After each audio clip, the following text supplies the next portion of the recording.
فمن أظلم ممن كذب على الله وكذب بالصدق إذ جاءه أليس في جهنم مثوى للكافرين والذي جاء بالصدق وصدق به أولئك هم المتقون لهم ما يشاءون عند ربهم ذلك جزاء المحسنين ليكفر الله عنهم أسوأ الذي عملوا ويجزيهم أجرهم بأحسن الذي كانوا يعملون أليس الله بكاف عبده ويخوفونك بالذين من دونه ومن يضلل الله فما له من هاد ومن يهد الله فما له من مضل أليس الله بعزيز ذي انتقام ولئن سألتهم من خلق السماوات والأرض ليقولن الله قل أفرأيتم ما تدعون من دون الله إن أرادني الله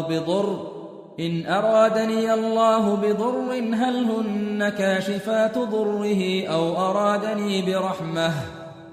أرادني برحمة هل هن ممسكات رحمته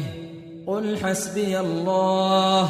عليه يتوكل المتوكلون قل يا قوم اعملوا على مكانتكم إني عامل فسوف تعلمون من يأتيه عذاب يخزيه ويحل عليه عذاب مقيم إنا أنزلنا عليك الكتاب للناس بالحق فمن اهتدى فلنفسه ومن ضل فإنما يضل عليها وما أنت عليهم بوكيل الله يتوفى الأنفس حين موتها والتي لم تمت في منامها فيمسك التي قضى عليها الموت ويرسل الأخرى إلى أجل مسمى إن في ذلك لآيات لقوم يتفكرون أم اتخذوا من دون الله شفعاء قل أولو كانوا لا يملكون شيئا ولا يعقلون قل لله الشفاعة جميعا له ملك السماوات والأرض ثم إليه ترجعون وإذا ذكر الله وحده اشمأزت قلوب الذين لا يؤمنون بالآخرة وإذا ذكر الذين من دونه إذا هم يستبشرون قل اللهم فاطر السماوات والأرض عالم الغيب والشهادة أنت تحكم بين عبادك فيما كانوا فيه يختلفون ولو أن للذين ظلموا ما في الأرض جميعا ومثله معه لافتدوا به من سوء العذاب يوم القيامة وبدا لهم من الله ما لم يكونوا يحتسبون وبدا لهم سيئات ما كسبوا وحاق بهم ما كانوا به يستهزئون فإذا مس الإنسان ضر دعانا ثم إذا خولناه نعمة منا قال إنما أوتيته على علم بل هي فتنة ولكن أكثرهم لا يعلمون قد قالها الذين من قبلهم فما أغنى عنهم ما كانوا يكسبون فأصابهم سيئات ما كسبوا والذين ظلموا من هؤلاء سيصيبهم سيئات ما كسبوا وما هم بمعجزين أولم يعلموا أن الله يبسط الرزق لمن يشاء ويقدر إن في ذلك لآيات لقوم يؤمنون قل يا عبادي الذين أسرفوا على أنفسهم لا تقنطوا من رحمة الله إن الله يغفر الذنوب جميعا إنه هو الغفور الرحيم وأنيبوا إلى ربكم وأسلموا له من قبل أن يأتيكم العذاب ثم لا تنصرون واتبعوا أحسن ما أنزل إليكم من ربكم من قبل أن يأتيكم العذاب بغتة وأنتم لا تشعرون أن تقول نفس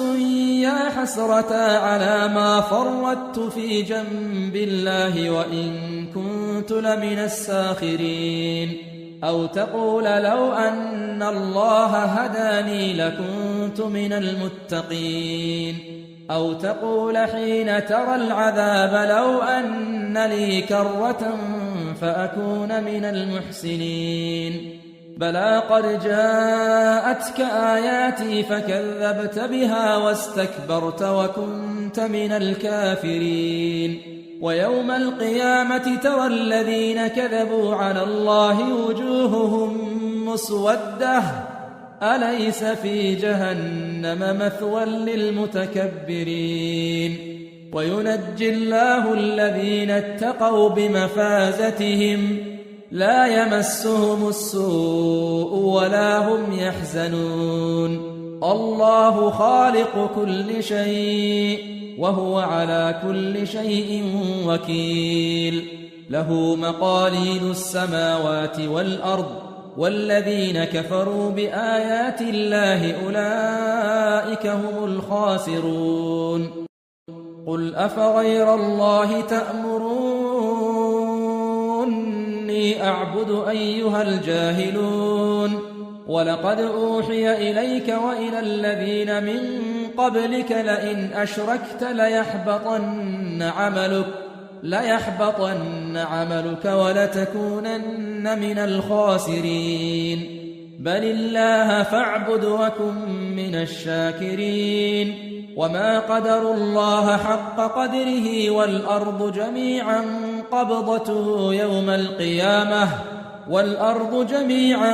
قبضته يوم القيامة والسماوات مطويات بيمينه سبحانه وتعالى عما يشركون ونفخ في الصور فصعق من في السماوات ومن في الأرض إلا من شاء الله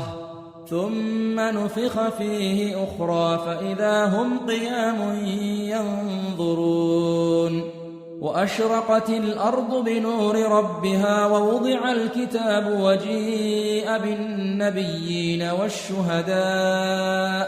وجيء بالنبيين والشهداء وقضي بينهم بالحق وهم لا يظلمون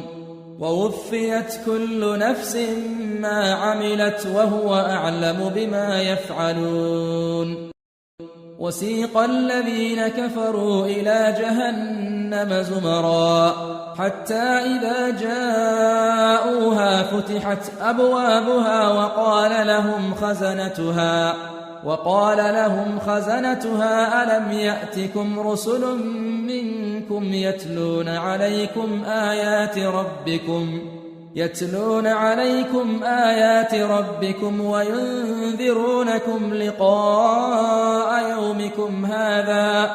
قالوا بلى ولكن حقت كلمة العذاب على الكافرين قيل ادخلوا أبواب جهنم خالدين فيها فبئس مثوى المتكبرين وسيق الذين اتقوا ربهم إلى الجنة زمرا حتى إذا جاءوها وفتحت أبوابها وقال لهم خزنتها سلام عليكم طبتم فادخلوها خالدين وقالوا الحمد لله الذي صدقنا وعده وأورثنا الأرض نتبوأ من الجنة حيث نشاء فنعم أجر العاملين. وترى الملائكة حافين من حول العرش يسبحون بحمد ربهم وقضي بينهم بالحق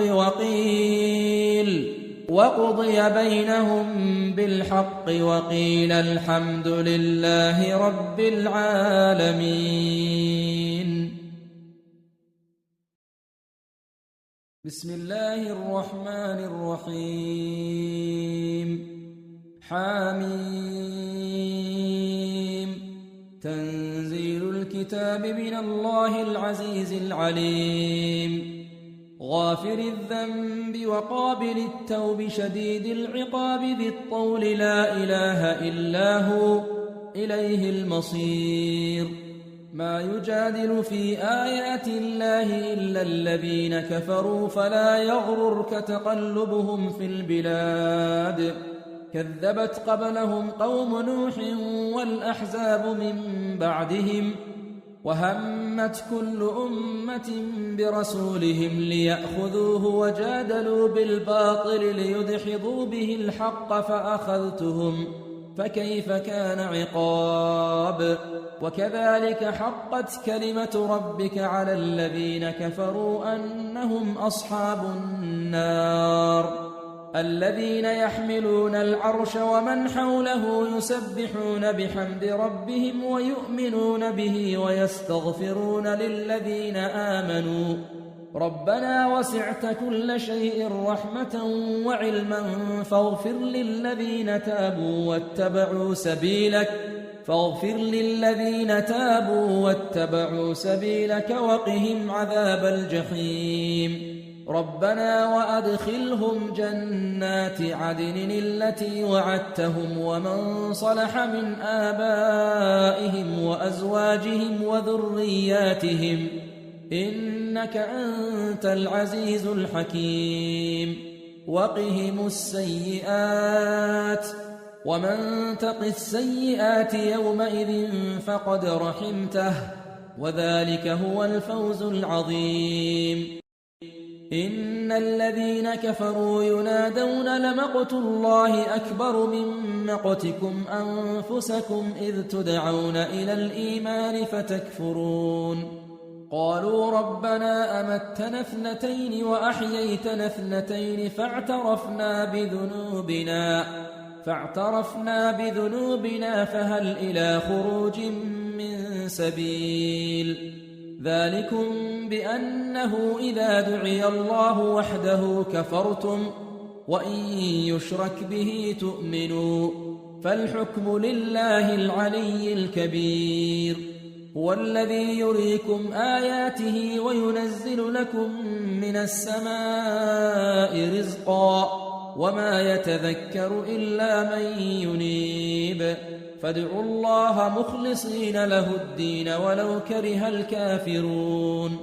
رفيع الدرجات ذو العرش يلقي الروح من أمره على من يشاء من عباده لينذر يوم التلاق يوم هم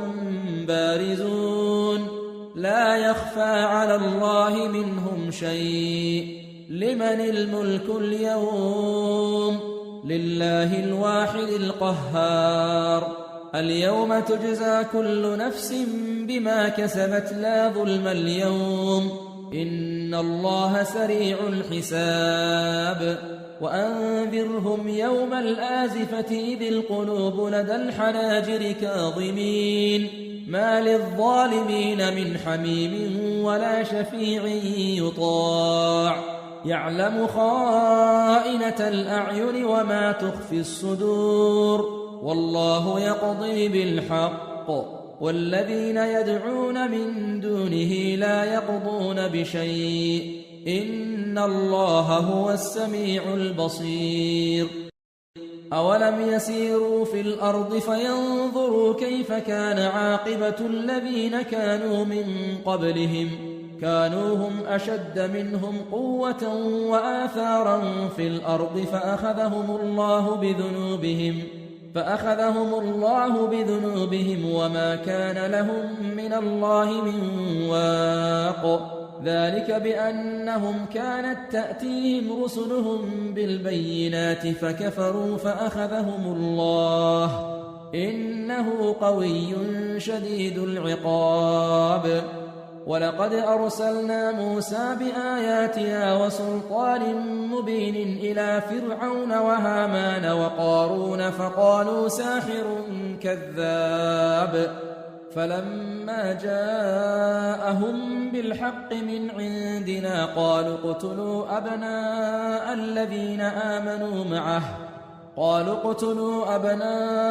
الذين آمنوا معه واستحيوا نساءهم وما كيد الكافرين إلا في ضلال. وقال فرعون ذروني أقتل موسى وليدع ربه إني أخاف أن يبدل دينكم أو أن يظهر في الأرض الفساد. وقال موسى إني عذت بربي وربكم من كل متكبر لا يؤمن بيوم الحساب. وقال رجل مؤمن من آل فرعون يكتم إيمانه أتقتلون رجلا أن يقول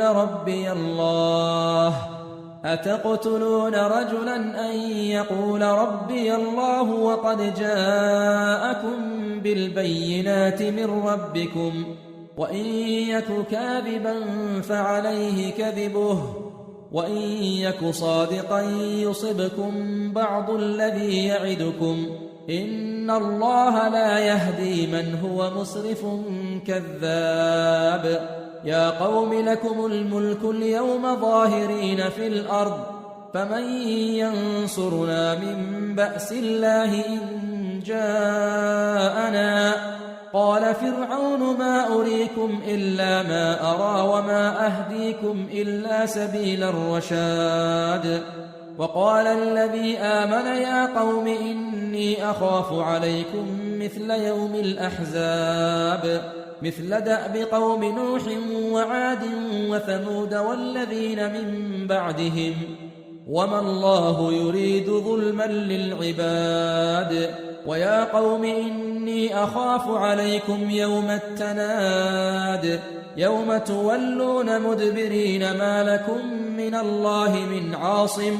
ومن يضلل الله فما له من هاد.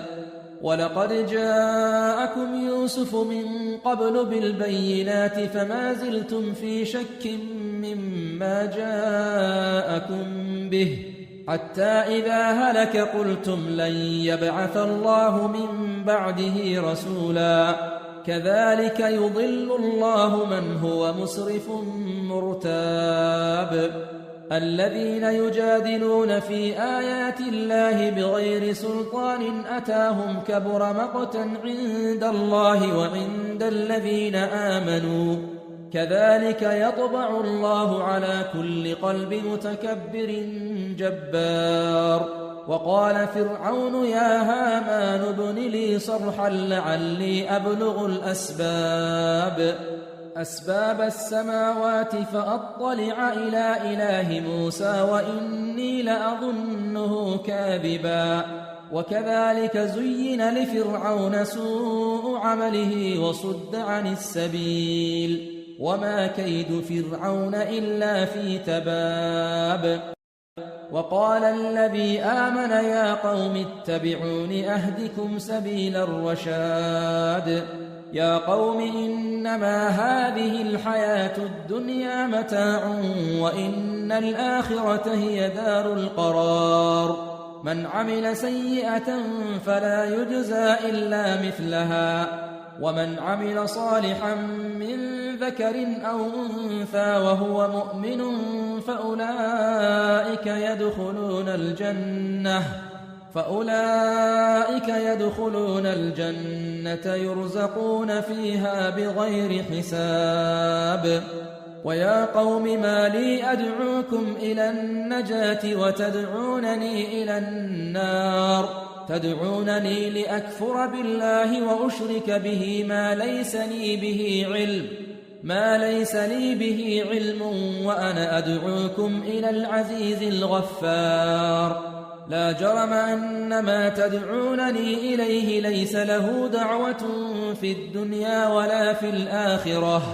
ليس له دعوة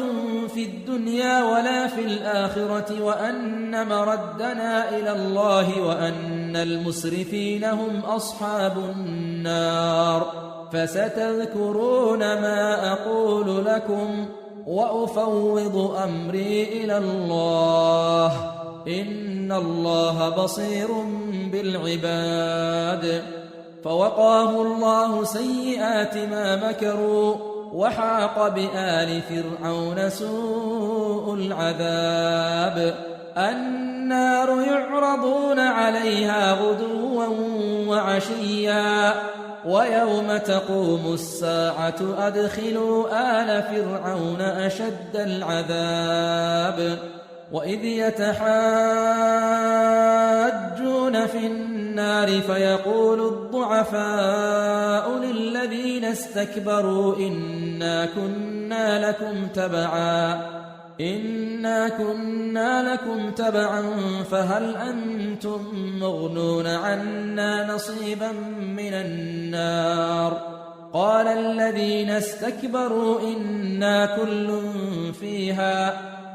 الذين استكبروا إنا كل فيها إن الله قد حكم بين العباد وقال الذين في النار لخزنة جهنم ادعوا ربكم يخفف عنا يوما من العذاب قالوا أولم تك تأتيكم رسلكم بالبينات قالوا بلى قالوا فادعوا وما دعاء الكافرين إلا في ضلال إنا لننصر رسلنا والذين آمنوا في الحياة الدنيا ويوم يقوم الأشهاد يوم لا ينفع الظالمين معذرتهم ولهم اللعنة ولهم سوء الدار ولقد آتينا موسى الهدى وأورثنا بني إسرائيل الكتاب هدى وذكرى لأولي الألباب فاصبر إن وعد الله حق واستغفر لذنبك وسبح بحمد ربك بالعشي والإبكار إن الذين يجادلون في آيات الله بغير سلطان أتاهم إن في صدورهم إلا كبر ما هم ببالغيه فاستعذ بالله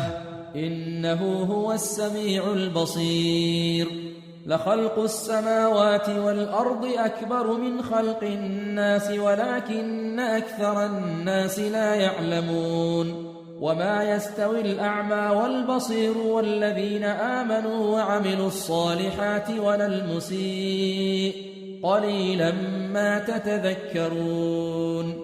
إن الساعة لآتية لا ريب فيها ولكن أكثر الناس لا يؤمنون وقال ربكم ادعوني أستجب لكم إن الذين يستكبرون عن عبادتي سيدخلون جهنم داخرين الله الذي جعل لكم الليل لتسكنوا فيه والنهار مبصرا إن الله لذو فضل على الناس ولكن أكثر الناس لا يشكرون ذلكم الله ربكم خالق كل شيء لا إله إلا هو فأنى تؤفكون كذلك يؤفك الذين كانوا بآيات الله يجحدون الله الذي جعل لكم الأرض قرارا والسماء بناء وصوركم فأحسن صوركم ورزقكم من الطيبات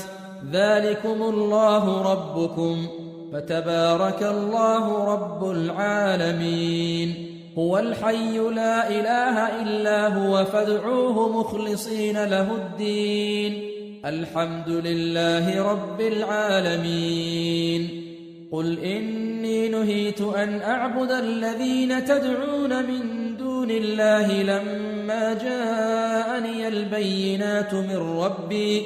وأمرت أن أسلم لرب العالمين هو الذي خلقكم من تراب ثم من نطفة ثم من علقة ثم يخرجكم طفلا ثم لتبلغوا أشدكم ثم لتكونوا شيوخا ومنكم من يتوفى من قبل ولتبلغوا أجلا مسمى ولعلكم تعقلون هو الذي يحيي ويميت فإذا قضى أمرا فإنما يقول له كن فيكون ألم تر إلى الذين يجادلون في آيات الله أنى يصرفون الذين كذبوا بالكتاب وبما أرسلنا به رسلنا فسوف يعلمون إذ الأغلال في أعناقهم والسلاسل يسحبون في الحميم ثم في النار يسجرون ثم قيل لهم أين ما كنتم تشركون من دون الله قالوا ضلوا عنا بل لم نكن ندعو من قبل شيئا كذلك يضل الله الكافرين ذلكم بما كنتم تفرحون في الأرض بغير الحق وبما كنتم تمرحون ادخلوا أبواب جهنم خالدين فيها فبئس مثوى المتكبرين فاصبر إن وعد الله حق فإما نرينك بعض الذي نعدهم أو نتوفينك فإلينا يرجعون ولقد أرسلنا رسلا من قبلك منهم من قصصنا عليك ومنهم من لم نقصص عليك وما كان لرسول أن يأتي بآية إلا بإذن الله فإذا جاء أمر الله قضي بالحق وخسر هنالك المبطلون الله الذي جعل لكم الأنعام لتركبوا منها ومنها تأكلون ولكم فيها منافع ولتبلغوا عليها حاجة في صدوركم وعليها وعلى الفلك تحملون ويريكم آياته فأي آيات الله تنكرون أفلم يسيروا في الأرض فينظروا كيف كان عاقبة الذين من قبلهم كانوا أكثر منهم وأشد قوة وآثارا في الأرض فما أغنى عنهم ما كانوا يكسبون فلما جاءتهم رسلهم بالبينات فرحوا بما عندهم من العلم وحاق بهم ما كانوا به يستهزئون فلما رأوا بأسنا قالوا آمنا بالله وحده وكفرنا بما كنا به مشركين فلم يك ينفعهم إيمانهم لما رأوا بأسنا سنة الله التي قد خلت في عباده وخسر هنالك الكافرون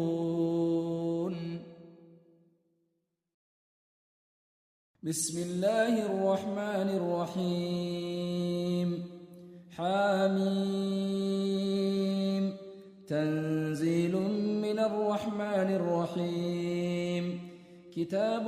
فصلت آياته قرآنا عربيا لقوم يعلمون بشيرا ونذيرا فأعرض أكثرهم فهم لا يسمعون وقالوا قلوبنا في أكنة مما مما تدعونا إليه وفي آذاننا وقر ومن بيننا وبينك حجاب فاعمل إننا عاملون قل إنما أنا بشر مثلكم يوحى إلي أنما إلهكم إله واحد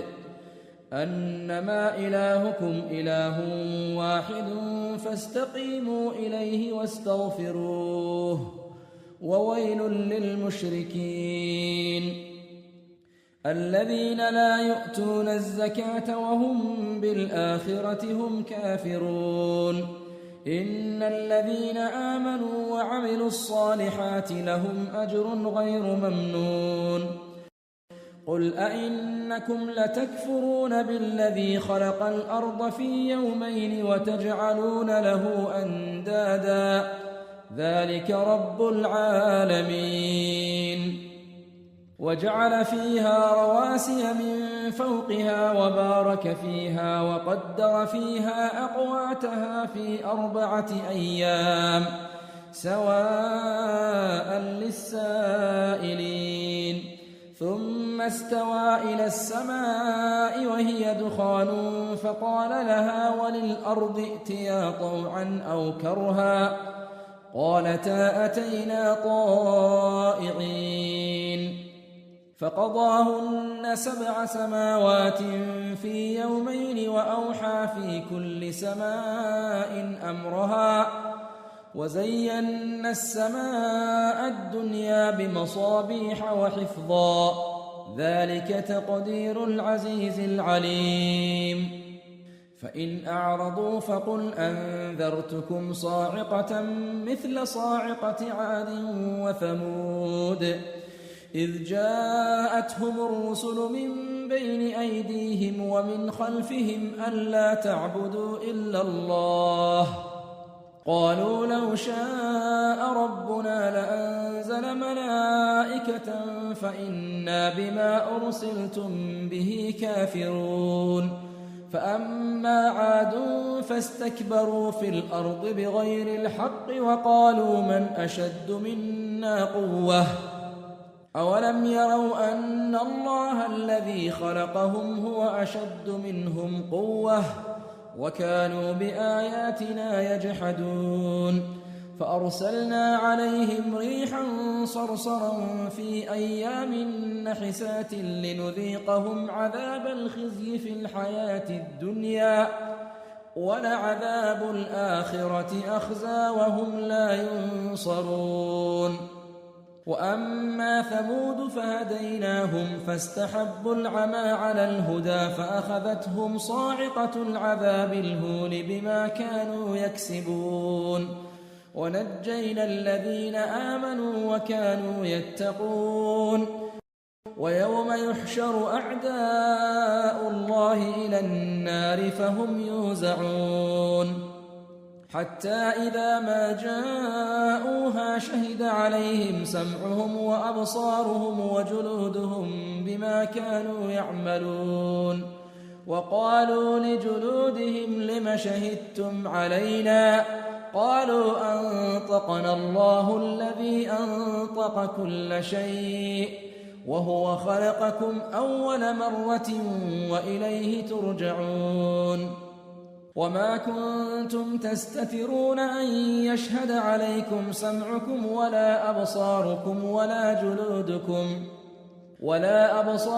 ولا جلودكم ولكن ظننتم أن الله لا يعلم كثيرا مما تعملون وذلكم ظنكم الذي ظننتم بربكم أرداكم فأصبحتم من الخاسرين فإن يصبروا فالنار مثوى لهم وإن يستعتبوا فما هم من المعتبين وقيضنا لهم قرناء فزينوا لهم ما بين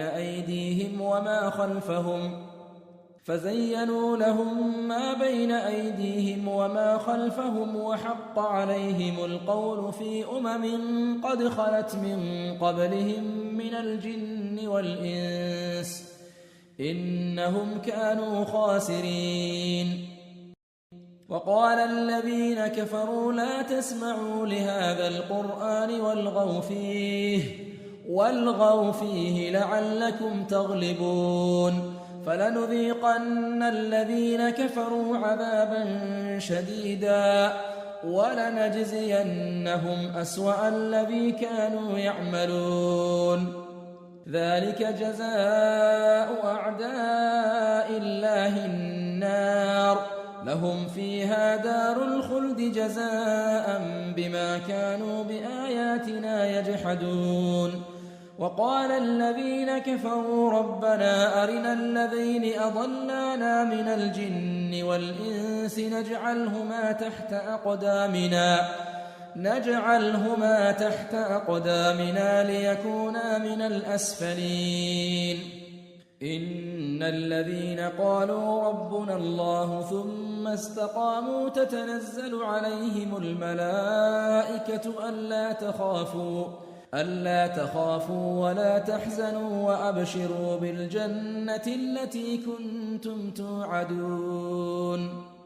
نحن أولياؤكم في الحياة الدنيا وفي الآخرة ولكم فيها ما تشتهي أنفسكم ولكم فيها ما تدعون. نزلا من غفور رحيم. ومن أحسن قولا ممن دعا إلى الله وعمل صالحا وقال إنني من المسلمين. ولا تستوي الحسنة ولا السيئة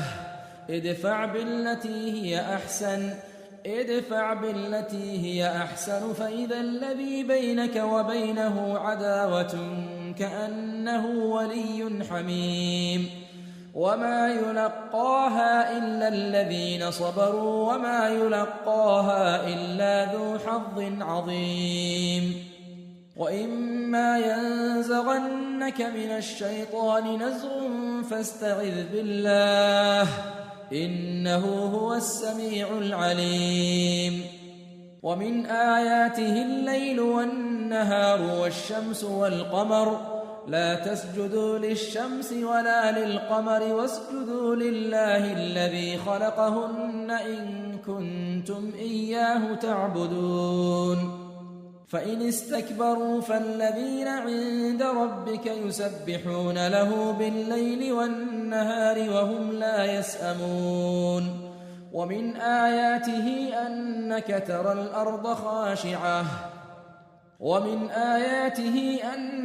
ترى الأرض خاشعة فإذا أنزلنا عليها الماء اهتزت وربت.